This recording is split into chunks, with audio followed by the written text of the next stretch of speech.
Bonjour Josiane. Bonjour Larissa.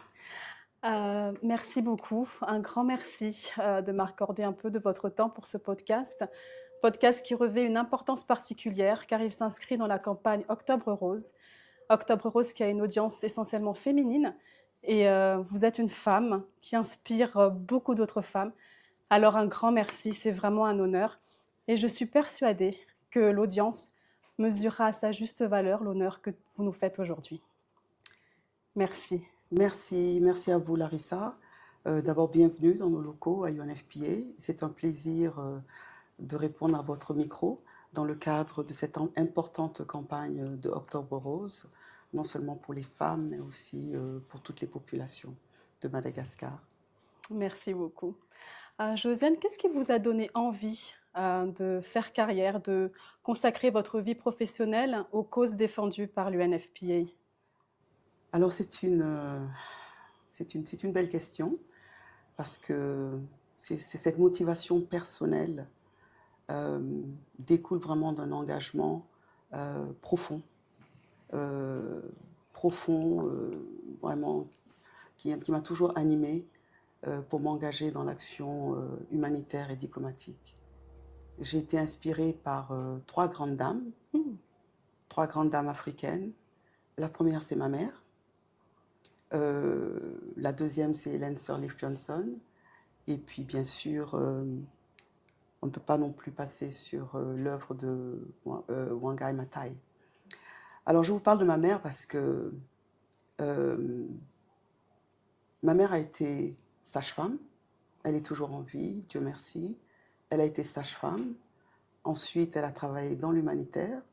Et puis, elle a été auteure. Et en tant que sage-femme, je peux vous dire que depuis l'adolescence, j'ai été confrontée donc aux accouchements parce qu'en tant que sage-femme, elle coachait donc les femmes enceintes pour les mener donc jusqu'à l'aboutissement heureux d'un accouchement. Et c'est à ce moment-là que je me suis rendu compte que les femmes pouvaient perdre la vie en donnant la vie.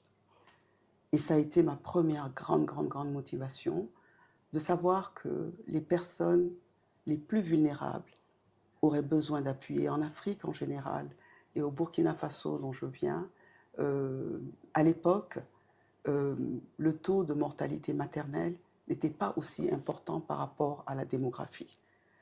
C'est-à-dire que la population dans les années 70, n'était pas aussi importante, n'était pas aussi élevée, mais les femmes mouraient en donnant la vie. Et ce taux de mortalité maternelle, je prends le cas de Madagascar par exemple, 20 ans en arrière, le taux de mortalité maternelle était de 480 et quelques pour 100 000 naissances vivantes. Aujourd'hui à Madagascar, il est encore à environ 400 ou 403 pour 100 000, pour 100 000 naissances vivantes. Et c'est le même modèle que nous avons à travers l'Afrique, à l'Afrique de l'Ouest en particulier, où nous nous rendons compte que le taux de mortalité maternelle, au fur et à mesure, malgré le fait que la démographie augmente, le nombre de femmes qui meurent en donnant la vie ne diminue pas. Donc c'est depuis ce moment-là que j'ai compris qu'il fallait vraiment faire quelque chose. Donc c'est vrai que mon parcours m'a un petit peu conduit, on va dire, par hasard dans le développement, parce que j'ai une formation en économie, j'ai une formation en administration, mais j'ai été rapidement consciente qu'il fallait vraiment aider les personnes les plus défavorisées si vraiment on voulait atteindre un développement durable dans nos pays. Merci. Et quel message souhaiteriez-vous transmettre à la jeunesse malgache ou plus généralement à la jeunesse africaine sur le rôle qu'elle peut jouer dans la société? Alors, la jeunesse malgache que je connais depuis quelques années, depuis 2 ans que je suis ici à Madagascar et que j'ai connue aussi parce que, euh, étant basée à Johannesburg, il y a quelques années, je couvrais Madagascar et bien sûr les îles de l'océan Indien. Et j'ai trouvé que la jeunesse malgache est une jeunesse inspirante, est une jeunesse vraiment pétillante, bouillonnante et une jeunesse vraiment qui m'a beaucoup marquée. Nous avons, à travers la jeunesse, développé même des associations de des associations de la jeunesse, et celle de Madagascar est l'une des plus vibrantes. Donc j'ai un attachement particulier envers la jeunesse malagasy, et je suis heureuse de les retrouver ici euh, au cours de mon mandat à Madagascar.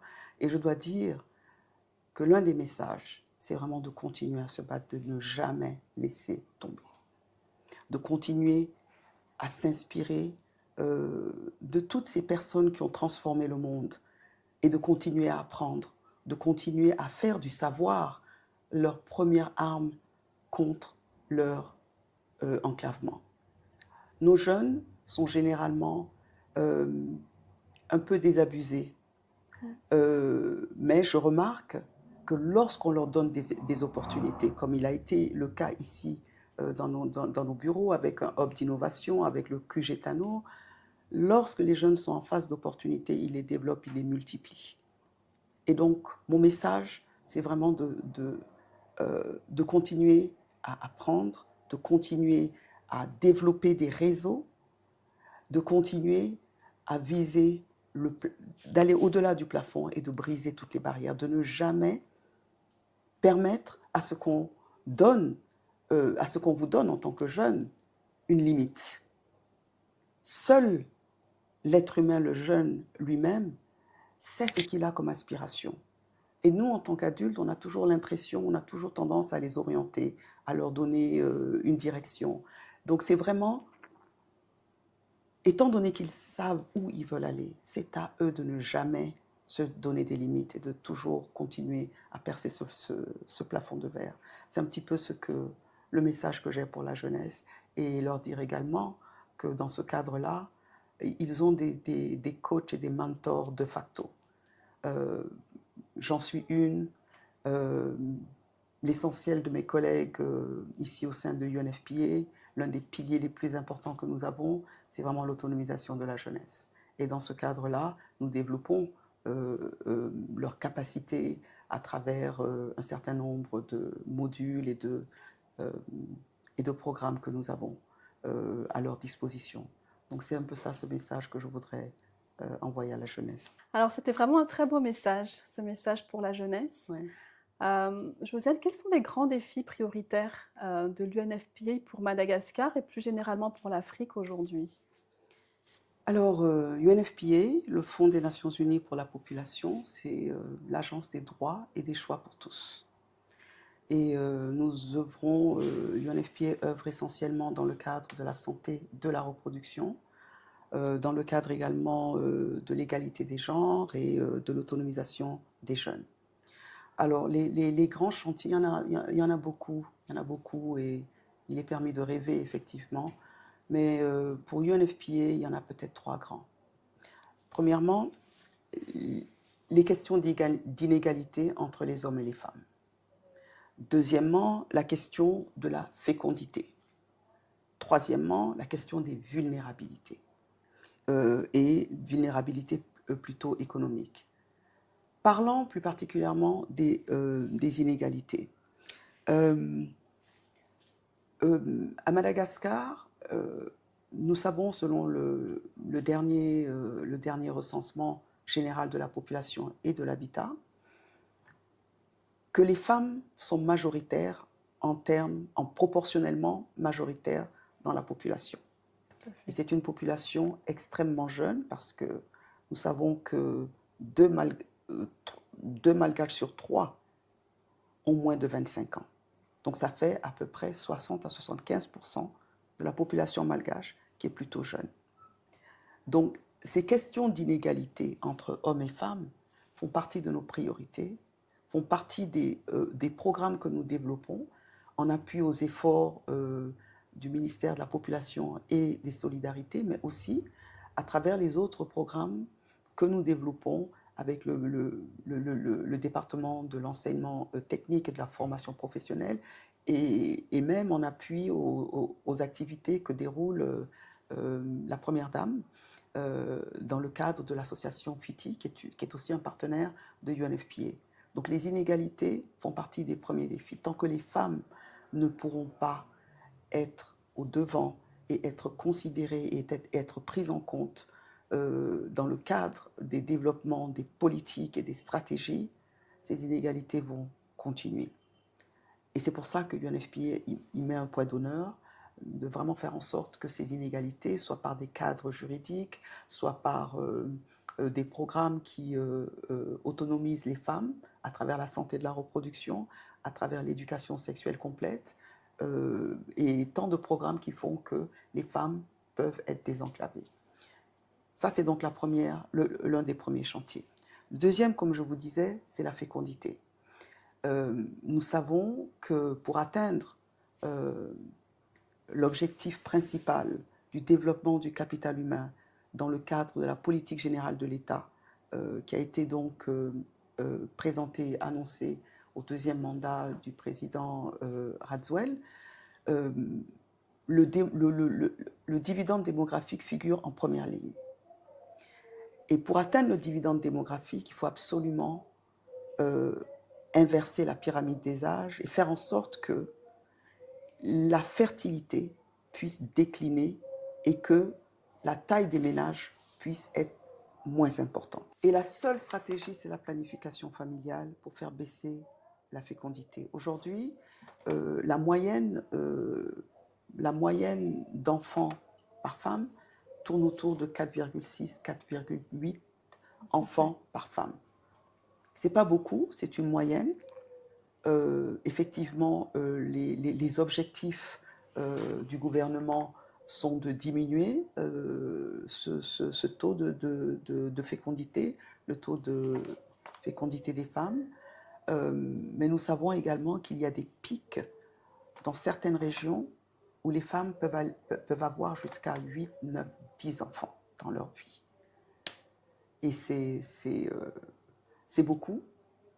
C'est énorme dans le cadre, par exemple, de certaines communautés où les femmes n'ont peut-être pas accès, ou du moins les populations n'ont peut-être pas accès à l'éducation facilement, n'ont pas accès également aux soins de santé. Sinon, effectivement, en tant qu'Africaines, les grandes familles sont intéressantes, sont bien, sont dynamiques.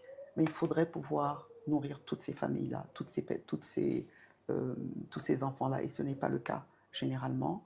Et donc l'objectif primordial de développer le capital humain à travers l'atteinte du dividende démographique est une des priorités et un des défis que nous continuons à affronter ici à Madagascar. Et enfin, je vous parlais des vulnérabilités économiques. Les vulnérabilités économiques, lorsque nous regardons un petit peu les statistiques économique du pays, nous rendons compte que le taux de pauvreté, l'indice de pauvreté est élevé. Certaines sources diraient extrêmement élevé. Mais nous savons que ces vulnérabilités-là pèsent sur l'économie du pays et ne permettent pas au pays donc de pouvoir atteindre les objectifs fixés. Et voilà un petit peu les grands chantiers. Et à travers l'autonomisation des jeunes, à travers leur emploi, à travers également leur formation professionnelle, cet accès ou ces vulnérabilités-là peuvent diminuer, vu qu'ils représentent une grande partie de cette population. Et nous savons que dans certains contextes, africains ou ailleurs, une jeunesse qui n'est pas prise en compte est une jeunesse qui pourrait poser, ou du moins qui est contre-productif, comme on le dit en anglais.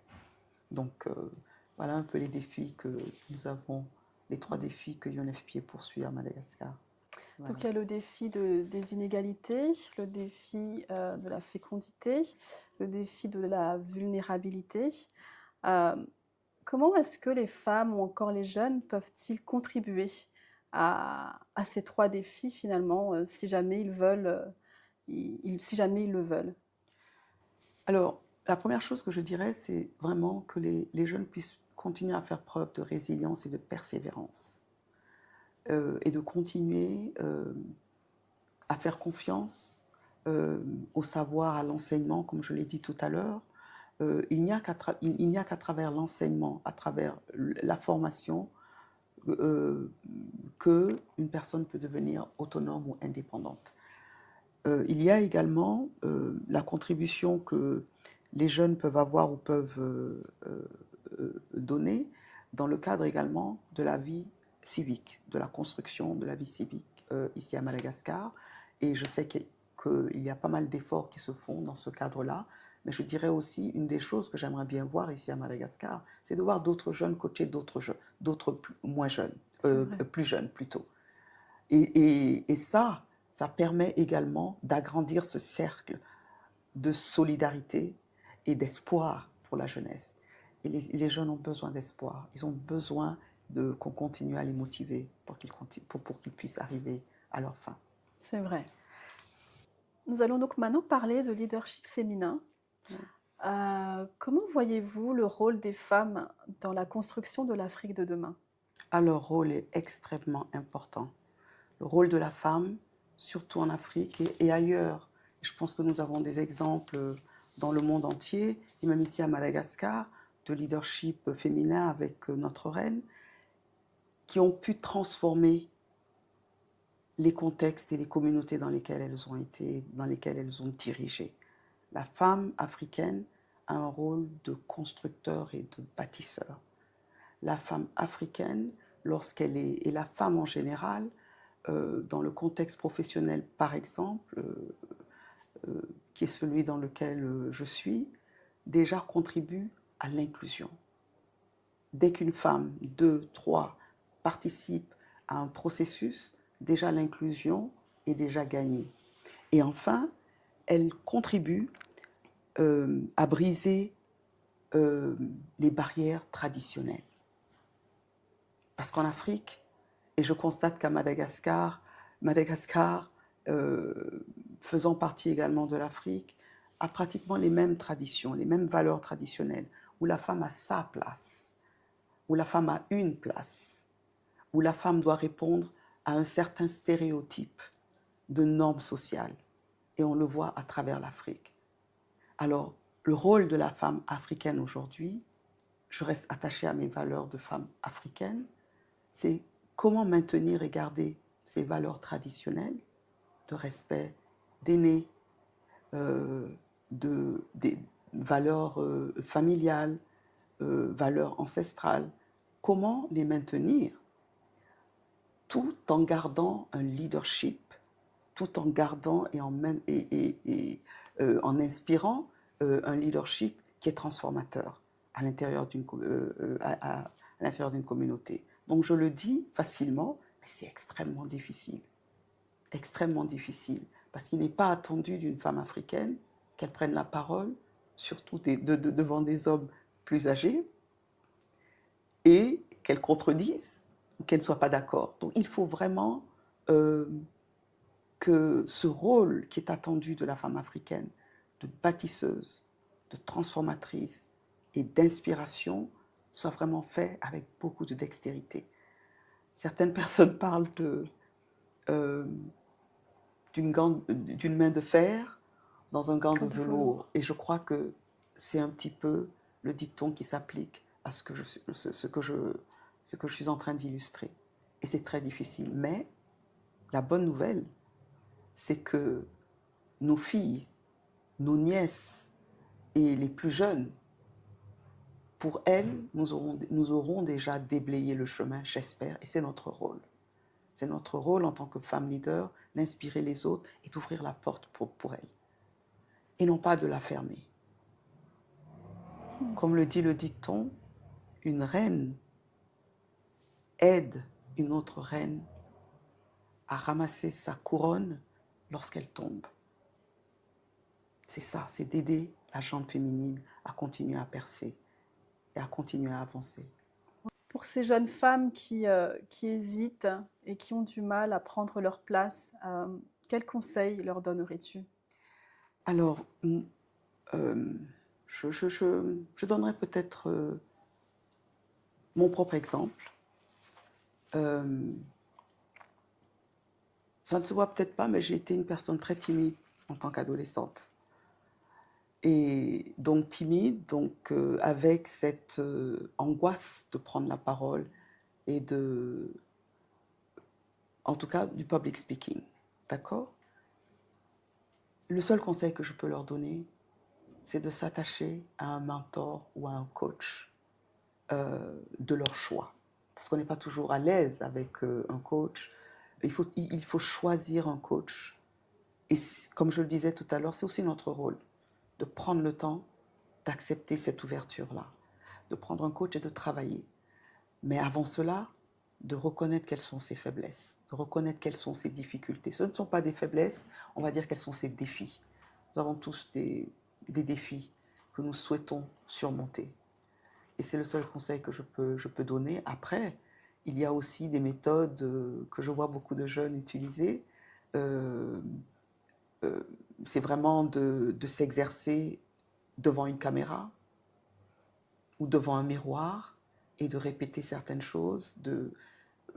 Il y a plusieurs méthodes, mais c'est un travail individuel qu'il faut faire, une introspection, mieux se connaître afin de mieux se projeter. Voilà. Quelle action ou quel projet, si vous deviez en nommer une pour laquelle vous êtes le plus fier, quel projet serait-il? Ok. Dans le cadre de De l'UNFPA, dans le oui. cadre de UNFPA, ah oui, je devrais. Alors vous m'avez dit d'en citer un, je vais peut-être en citer deux parce que c'est un peu pareil. D'accord. C'est surtout ce dont je suis vraiment très fière. Si je dois résumer ce qui m'a vraiment donné du baume au cœur pendant mon séjour ou mon mandat à UNFPA à Madagascar, c'est la mise en place de centres, de CPCI, de centres de prise en charge intégrés pour les femmes victimes de violences basées sur le genre et d'espaces sûrs. Les espaces sûrs, il y en a deux. Il y en a un à Abou-Voumbé et un autre. À Abou-Voumbé, il est en gestation, en tout cas, il est en cours, et un à Majunga. Les CPCI, les centres de prise en charge intégrés, il y en a 5. Il y en a 2, je crois, ici à Antananarivo. Et il y en a un à Abou-Voumbé, un autre à Tamatave et un autre à Manakar. Et pourquoi est-ce que j'en suis fière? Parce que les violences basées sur le genre ne sont... Tout le monde peut être victime de violences basées sur le genre. Les plus grandes vulnérables, les personnes les plus... en tout cas, la prévalence dans la population, c'est surtout les femmes qui sont victimes de violences basées sur le genre. Il y a aussi des hommes. C'est dire qu'en fait, les violences basées sur le genre ne sont pas comme une maladie qu'on peut prévenir. Les violences basées sur le genre, tout le monde peut en être victime. Mais ce que UNFPA a pu faire en appui aux efforts du gouvernement, c'est de mettre en place des centres d'écoute, de prise en charge de ces femmes-là.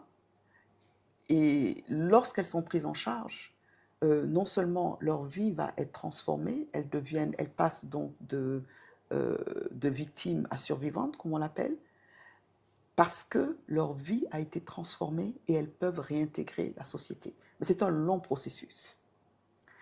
Et ces centres de prise en charge leur permettent d'avoir une prise en charge médicale, psychologique, sociale et même souvent d'une activité, une activité génératrice de revenus qui leur permet de réintégrer la société. Vous savez que quand une femme a été victime de violences, il lui arrive de quitter son domicile ou en tout cas sa communauté et d'aller se réfugier. Et ce centre constitue un refuge, une chance aux femmes de retrouver leur dignité, une chance pour les femmes à une nouvelle vie, à une deuxième vie, une nouvelle chance. Et ça, j'en suis très fière parce que j'ai le sentiment d'avoir transformé, d'avoir contribué à transformer la vie de beaucoup de femmes. Je vous parlais tout à l'heure des espaces sûrs. C'est pareil, ces espaces sûrs qui sont... un est en cours à Abou-Voumbé, un autre installé à Majunga.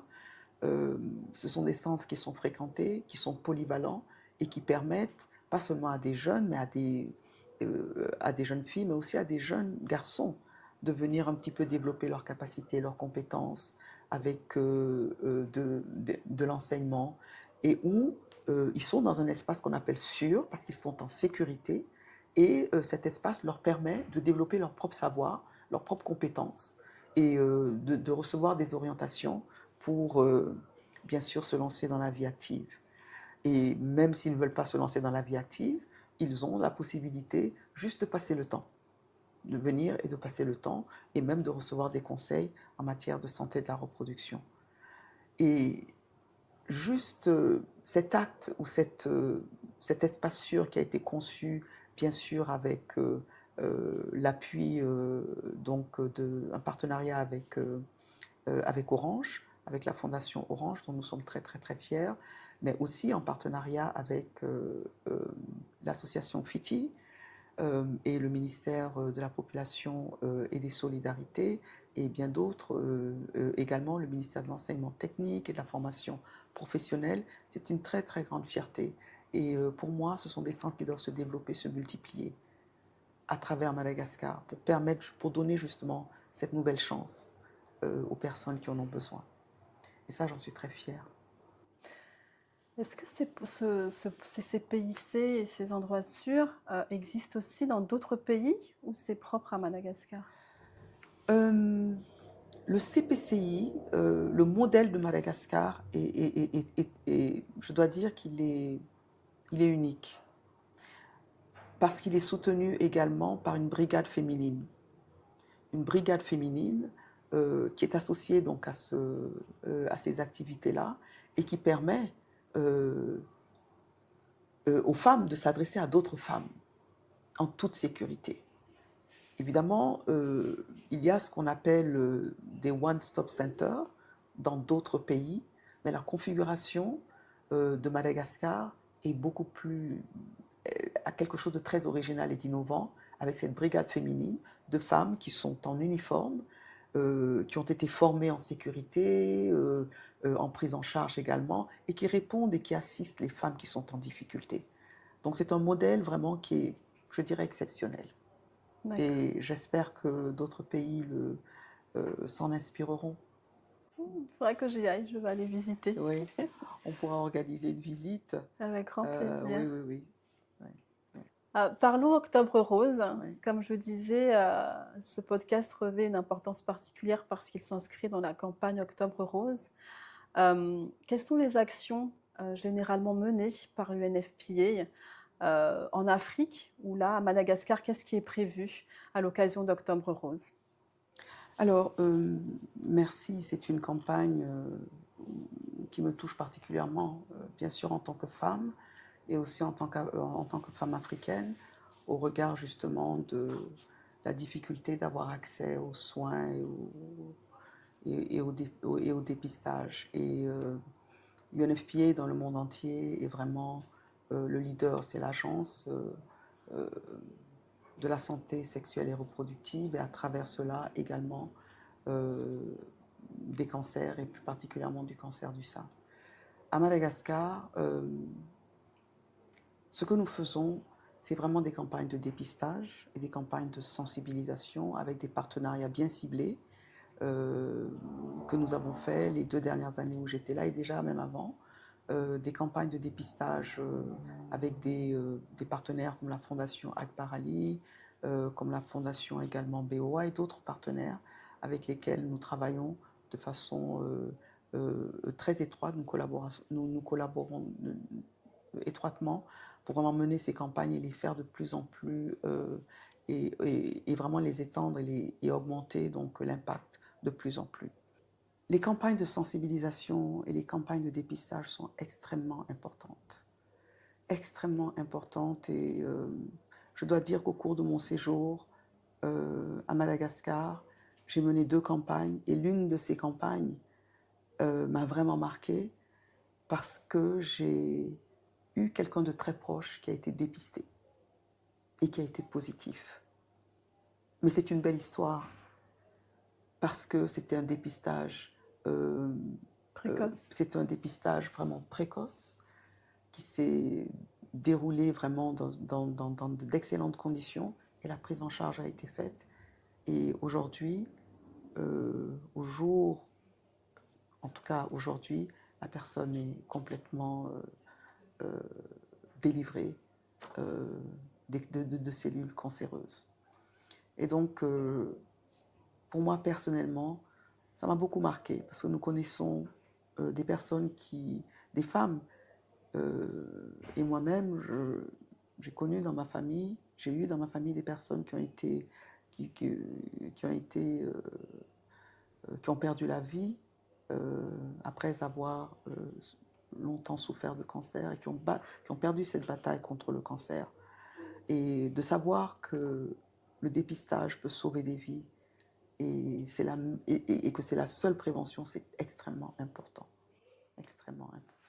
Justement, là vous faites bien de le dire, que le dépistage sauve des vies. Je souhaiterais, si ça ne vous dérange pas, que vous vous tourniez face à la caméra et que vous puissiez passer un message à ces jeunes femmes, à ces mères, mais également à ces hommes qui partagent leur vie sur l'importance du dépistage des cancers féminins, cancer du sein et col de l'utérus. Ce que je veux dire, c'est que la vie est précieuse. La vie est précieuse et le dépistage sauve des vies. Et le message que je voudrais lancer, c'est vraiment un appel à la mobilisation. Chères femmes, chers jeunes, hommes, parce que le cancer du sein concerne les femmes, c'est vrai, mais les hommes ont également un rôle important à jouer, un rôle de soutien, un rôle de soutien moral, soutien psychologique, mais à travers les femmes qui sont les premières affectées par le cancer, c'est vraiment de se faire dépister à partir d'un certain âge.